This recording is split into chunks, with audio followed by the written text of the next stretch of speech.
After being an attendee on so many Zoom calls, it may be time to host your own online gathering.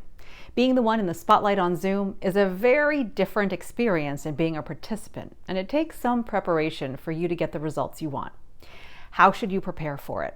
How can you engage your attendees? What steps can you take to make sure your guests have a great experience?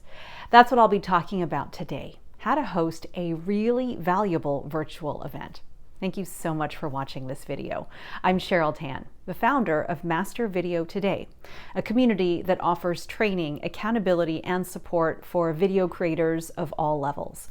If you've hosted your own event online, maybe a live call, a webinar, or your own virtual conference, I'd love to hear about it. What worked for you? What didn't? What are some best practices you can share with all of us? Let's have a conversation in the comments. Subscribe to this channel if you want weekly strategies that can help you incorporate video into your business.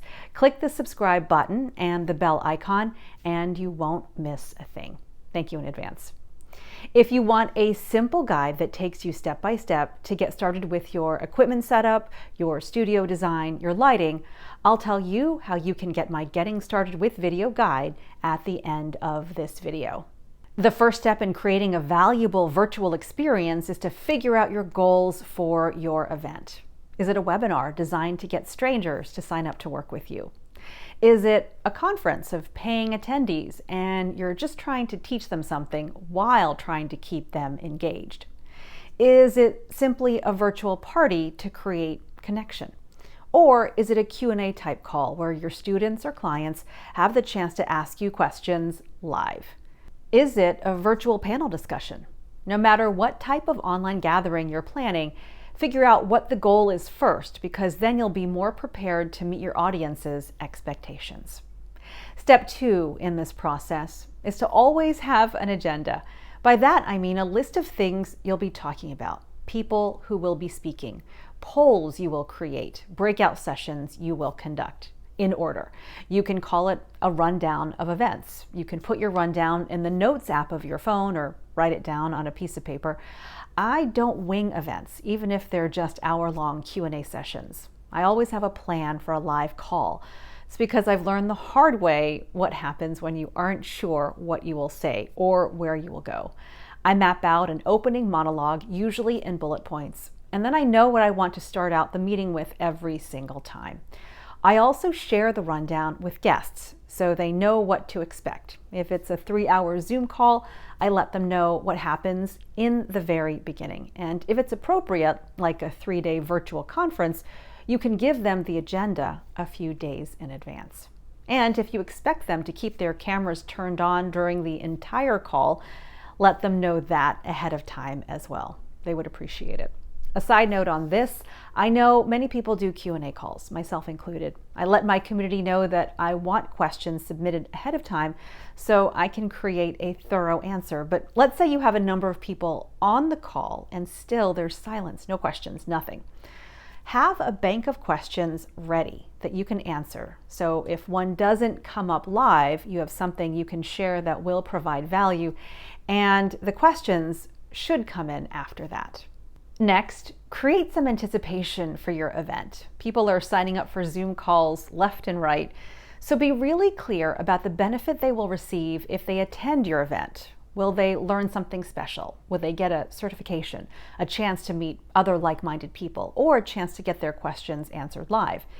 And give them reminders through email, direct message, on Facebook or LinkedIn, and in some cases, text, to encourage them to show up live.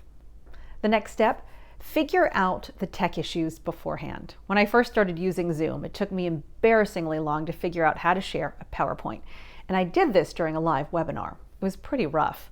For you, do this in a practice session alone or with your team. Figure out the important tech pieces, how to spotlight people who are talking, how to show guests how to raise their hand in the chat, how to use the breakout rooms. Make sure you know how to set up your microphone so your audience can hear you clearly, how to record the presentation, and of course, how to share your screen to show a video or a PowerPoint presentation. If you're not sure how to do these things, and if you'd like me to create a separate video addressing these topics, please let me know in the comments. Just say Zoom in the comments below, and I'll know what you mean.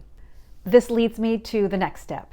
Create engagement opportunities for your audience. Zoom calls can be so exhausting, not only for the host, but for the attendees. Make sure in your agenda you give them time to ask questions or respond to a poll or just talk with you or each other. I talk more about boosting video engagement in this video, and it can give you other ways to create engagement with your viewers. The breakout feature has been a really successful option during Zoom calls. It lets you break up your larger group into smaller groups so people within those smaller groups have the chance to interact with each other, get to know each other. It's a great way to let your attendees meet each other and create a real connection. The next point is to send out surveys.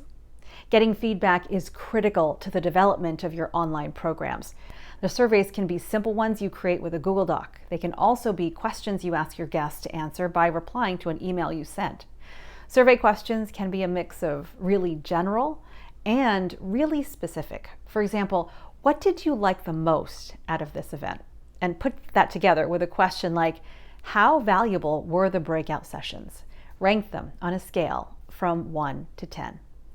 Altogether, the answers will give you a better idea of what to keep and what to do away with before your next live event. And the most important thing is really to get started. Record your calls, even if you're not giving the replays out. Record them for yourself and watch yourself handle the live interaction. You will only get better after you start. And, by the way, congratulations on adding online events to your video creation. Let me know if I can answer any questions about them in the comments below.